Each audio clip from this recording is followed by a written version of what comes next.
Hello student, स्वागत है आपके अपने यूट्यूब चैनल एमपी तैयारी में। आज हम पढ़ेंगे मिशन 1000 मीट्रिक में प्रॉफिट एंड लॉस का अगला टाइप। आइए स्टूडेंट स्टार्ट करते हैं। स्टूडेंट कॉम्पिटिटिव एग्जाम में क्वेश्चन आता है 25 वस्तुओं का क्रय मूल्य 15 वस्तुओं के विक्रय मूल्य के बराबर है। तो लाभ तथा लाभ या हानि प्रतिशत ज्ञात करो। इसमें क्वेश्चन में आपको क्या दिया है, 25 वस्तुओं का क्रय मूल्य 15 वस्तुओं के विक्रय मूल्य के बराबर है, तो लाभ या हानि प्रतिशत ज्ञात करो। इस टाइप के क्वेश्चन करने की ट्रिक है। सबसे पहले आपने क्या करा, 25 वस्तुओं का जब भी का की के आए तो पूरे मैथमेटिक्स में जहां कहीं भी आपको का की के लिख दिखे वहां पर आप क्या कर देना, गुणा कर देना। 25 वस्तुओं का क्रय मूल्य बराबर 15 वस्तुओं के आया है, यहाँ की विक्रय मूल्य के बराबर है। अब यहां से क्या करो, विक्रय मूल्य को अपॉन में लेके आओ, 25 को उसके बराबर अपॉन में ले जाओ, यानी कि क्रय मूल्य, ये विक्रय मूल्य अपॉन में आया, विक्रय मूल्य बराबर में ये 15 यहां पे था, 25 कहां चला जाएगा आपका अपॉन में। क्रय मूल्य कितना हो गया आपका 15, विक्रय मूल्य कितना हो गया आपका 25। और मैंने कल आपको फार्मूला बताया था, फार्मूले से करना है तो उससे कर लो, नहीं तो उसको ट्रिक से भी कर सकते हो। इन दोनों का अंतर कितना है, इन दोनों में अंतर कितने का है आपका 10, और बटे में क्या रखना है आपको, क्रय मूल्य हमेशा, तो बटे कितना आ जाएगा 15 इंटू 100, कितना हो जाएगा यहां से आपका अंतर, 5 से काटा 5 दूनी 10, 5 3 15, कितना आ गया 200 बटे 3, यानी कितना 66 सही 2/3 प्रतिशत। एक बार फिर समझो क्या बोला क्वेश्चन में, 25 वस्तुओं का क्रय मूल्य 15 वस्तुओं के विक्रय मूल्य के बराबर है, तो लाभ या हानि प्रतिशत ज्ञात करो। आपने क्या कहा, 25 वस्तुओं का क्रय मूल्य का की क्या है, तो क्या करोगे गुणा करोगे, 25 वस्तुओं क्रय मूल्य 15 वस्तुओं के विक्रय मूल्य के बराबर है। फिर आपने क्या करा, क्रय मूल्य कितना है आपका 15, विक्रय मूल्य को अपॉन में लेगा, क्रय मूल्य को यहां लेके आए, 25 को उसके अपॉन में लेगा। इन दोनों में क्या देखना है आपको, अंतर, इन दोनों में अंतर कितने का 10 बटे क्या जाएगा आपका 15। क्या हमेशा क्रय मूल्य अपॉन में आएगा, जी हाँ स्टूडेंट, हमेशा क्रय मूल्य का आएगा आपके अपॉन में आएगा। अगर इसको फार्मूले से करना तो मैंने आपको एक फार्मूला क्या बताया था, अंतर बटे क्रय मूल्य इंटू 100। अंतर क्या, इन दोनों का अंतर, इन दोनों में अंतर कितने का है आपका 10, क्रय मूल्य कितना है आपका 15 इंटू 100। अब इसको यहां से सॉल्व करेंगे, 5 दूनी 10, 5 3 15, यहां से भी कितना आएगा 200 बटे 3, यानी कितना आएगा 16 सही 66 सही 2/3 प्रतिशत। आया स्टूडेंट, आपको समझ में आया होगा। अगला एग्जांपल लेते हैं।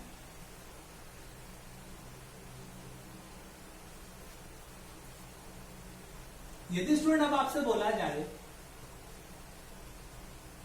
30 वस्तुओं का क्रय मूल्य 25 वस्तुओं के विक्रय मूल्य के बराबर है, तो लाभ या हानि प्रतिशत ज्ञात करो। आइए स्टूडेंट इसको करते हैं, क्या करा 30 इंटू क्रय मूल्य बराबर में 25 इंटू विक्रय मूल्य, विक्रय मूल्य अपॉन में आएगा, क्रय मूल्य अपॉन क्या आपका विक्रय मूल्य बराबर में कितना आपका 25/30। अब आपको क्या करना है, इन दोनों में अंतर देखना, इन दोनों में अंतर कितने का है 5 का, बटे क्या आएगा आपका क्रय मूल्य कितना आ जाएगा 25 इंटू 100, 5 एकम 5 पचम 25, कितना आ गया आपका 100 बटे 5, यानी कितना आपका 20%। क्या आया स्टूडेंट आपका, ये प्रॉफिट हुआ या लाभ हुआ। तो ये कैसे पता चलेगा सर ये प्रॉफिट हो रहा है लाभ हो रहा है, यहां से पता चलेगा। आपका क्रय मूल्य क्या होता है, किसी भी चीज को जब आप खरीदते हो तो उसको क्या बोलते हैं क्रय मूल्य। जब किसी चीज को बेचा जाता है तो उसका क्या निकाला जाता है विक्रय मूल्य। तो यहाँ पे आपने 25 में खरीदा, 30 में बेचा, तो यहाँ पे 20% का क्या हुआ स्टूडेंट आपको लाभ आया होगा। स्टूडेंट आपको समझ में आया होगा। अगला एग्जाम्पल देखते हैं। यदि आपसे बोला जाए 28 वस्तुओं का क्रय मूल्य 21 वस्तुओं के विक्रय मूल्य के बराबर है तो लाभ या हानि प्रतिशत ज्ञात करो। आइए शुरू करते हैं। कितना आपका 28 इंटू क्रय मूल्य बराबर में 21 इंटू विक्रय मूल्य। क्या सर ये बार बार करना पड़ेगा हमको? स्टूडेंट इसको आपके ऊपर डिपेंड करता है। मैंडेटरी अगर आपको ऐसे करना है तो कर लो, नहीं तो इसका आप क्या करो, डायरेक्टली इन दोनों में अंतर देख लो। इन दोनों में अंतर कितने का है? 7 का, और बटे क्या कर दो आप, ये 21 कर दो। ऐसे भी आप आंसर निकाल सकते हो। कितना होगा? 7 एकम 7, 7 या 21। कितना आ गया? 100/3 यानी कितना? 33 सही 1/3%। ऐसे भी कर सकते हो, लेकिन कभी कभी एग्जाम में वो है ना आगे पीछे दे देता है कि यहाँ पे ना विक्रय मूल्य आ जाएगा, क्रय मूल्य आएगा। अगर आप उसको इस वे से करोगे ना तो आपका आंसर ज्यादा जल्दी आएगा और आपको समझ में आएगा और एक्यूरेट आंसर आएगा। इससे कभी कभी आगे पीछे आंसर आ सकता है और गलत भी हो जाता है, लेकिन इस वे से करेंगे तो एक्यूरेट आंसर आएगा। कैसे? आपका क्रय मूल्य अपॉन में क्या आ जाएगा यहाँ पे आपका विक्रय मूल्य बराबर में कितना आपका 21 ही रहा, अपॉन में क्या जाएगा 28। क्या करना है आपको? अंतर देखना। अंतर कितना दोनों में? 7 का, बटे क्या आपका क्रय मूल्य कितना दिया 21 इंटू 100। कितना हो जाएगा यहाँ से? 7 एकम 7, 7 या 21 यानी 100/3। कितना? 33 सही 1/3%। आई होप स्टूडेंट आपको समझ में आया होगा। अगला एग्जांपल देखते हैं। यदि आपसे बोला जाए 10 वस्तुओं का क्रय मूल्य 15 वस्तुओं के विक्रय मूल्य के बराबर है तो लाभ या हानि प्रतिशत ज्ञात करो। आपने लिखा 10 इंटू क्रय मूल्य बराबर में 15 इंटू विक्रय मूल्य। कितना आपका क्रय मूल्य लिखा, विक्रय मूल्य कहां लेके आए? उसके बटे में लेके आए। यहां क्या लिखा आपने? 15, बटे में क्या लेगा उसको 10। अब स्टूडेंट आपको यहाँ पे समझ में आ रहा, क्रय मूल्य आपने कितने में वस्तु खरीदा है? 15 रुपए में, और बेचा कितने में उसको आपने? 10 रुपए में। स्टूडेंट इसके लिए क्या करेंगे? वही आपका फार्मूला तो वही कहता है। क्या है? अंतर देखो दोनों में, अंतर कितने का है? 5 का। बटे किसको ले जाओ? उसके क्रय मूल्य कितना आएगा? 15 इंटू 100 काट दो यहाँ से, 5 एकम 5, 5 3 15। तो 100/3 का मान आपको पता है कितना होता है? 33 सही 1/3%। अब 33 सही 1/3% लाभ होगा या हानि होगी? तो यहां से समझ में आ रहा है आपको कि क्रय मूल्य कितना है 15, विक्रय मूल्य कितना है 10। तो यहां से क्या होगी? आपकी हानि होगी।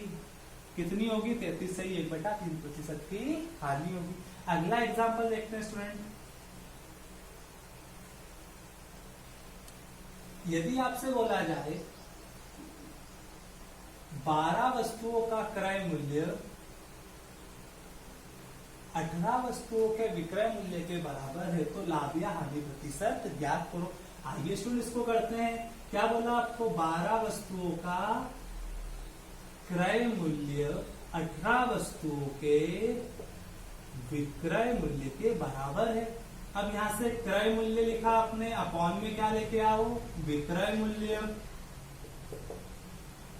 कितना होगा यहाँ पे? 18/12। आपको फिर क्या करना है? इन दोनों में अंतर देखना है। इन दोनों में अंतर कितने का है? 6/18 इंटू 100, 6 एकम 6, 6 या 18। यहां से भी कितना है आपका? 33 सही 1/3% की क्या होगी स्टूडेंट? हानि होगी। आई होप स्टूडेंट आपको समझ में आया होगा। अगला एग्जांपल लेते हैं। यदि आपको बोला जाए कि 40 वस्तुओं का विक्रय मूल्य 25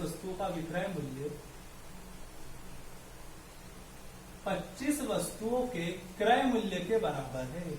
25 वस्तुओं के क्रय मूल्य के बराबर। आगे पीछे भी दे सकता है एग्जाम में, कुछ कह थोड़ी सकते हैं, कॉम्पिटिटिव एग्जाम है, कुछ भी हो सकता है। कितना आपका? 40 वस्तुओं का विक्रय मूल्य बराबर में 25 वस्तुओं का क्रय मूल्य।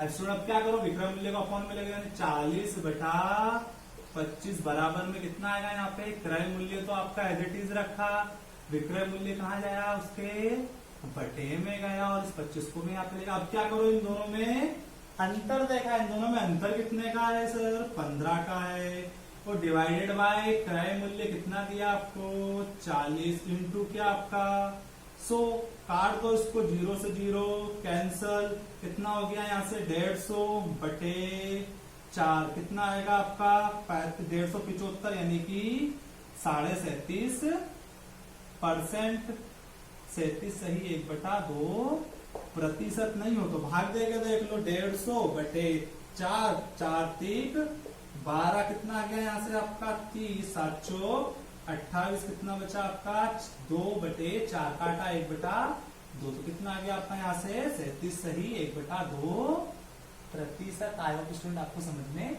आया होगा। अगला एक लास्ट एग्जांपल और देखते हैं स्टूडेंट आपके लिए।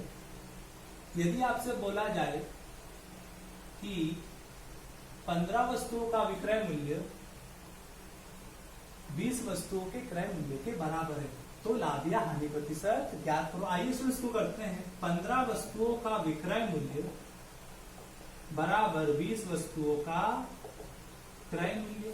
विक्रय मूल्य को अपॉन में ले जाने की 15 बटे इस 20 को अपॉन में लाया मैं, कितना होगा यहाँ से आपका क्रय मूल्य बटे विक्रय मूल्य। अब यहाँ से स्टूडेंट आपको समझ में आया क्रय मूल्य आपका कितना है, कितने में खरीदा आपने 15 में, बेचा कितने में 20 में, तो आपको 5 का क्या हुआ प्रॉफिट। अब प्रॉफिट ऑफ काय में निकालना, आपको परसेंटेज में निकालना। अंतर कितना है 5 का डिवाइडेड बाय 15 इंटू 100, कितना हो गया 5 एकम 5, 5 से 15 यानी कि 100/3 का मान कितना होता है बच्चों 1/3%। आई होप स्टूडेंट आपको समझ में आया होगा। ये थे स्टूडेंट आज की ट्रिक। आई होप स्टूडेंट आपको आज की ट्रिक समझ में आई होगी। Okay, thank you student.